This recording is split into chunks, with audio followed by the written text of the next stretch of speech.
आटा, चीनी, घी, petrol, diesel, खाने की चीज़ें।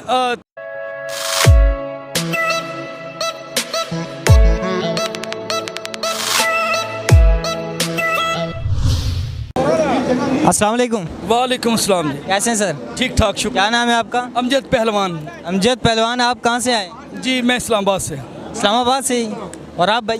फैसलाबाद से जी। फैसलाबाद। अच्छा अमजद भाई, आपसे ये इमरान खान को सपोर्ट क्यों करते, किस वजह से करते? देखिए जी, इमरान खान कैद आज़म के बाद एक लीडर है वाहिद जो पाकिस्तान के बारे में सोचता है, जो हमारे गरीब आवाम के लिए सोचता है।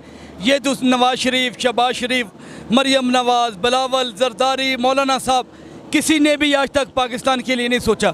ये अपनी चोरी बचाने के लिए, अपनी जो बाहर रकम है उसको बचाने के लिए इमरान खान पाकिस्तान की आवाम के लिए, गरीबों के लिए सोचता है। तो इसलिए हम इमरान खान के साथ खड़े हैं।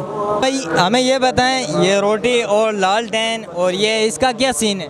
जी हम अपना एहतजाज रिकॉर्ड करवाने के लिए आए हैं। जिस तरह महंगाई है, हर चीज़ गरीब की पहुंच से दूर हो गई है, तेल वगैरह गरीब की हर पहुंच से दूर चली गई है।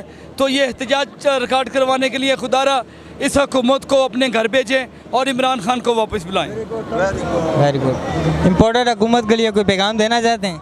यही तो आपको कह रहा हूँ, इम्पोर्टेड हुकूमत नामंजूर, अपने घर को जाओ और गरीबों के लिए सोचो।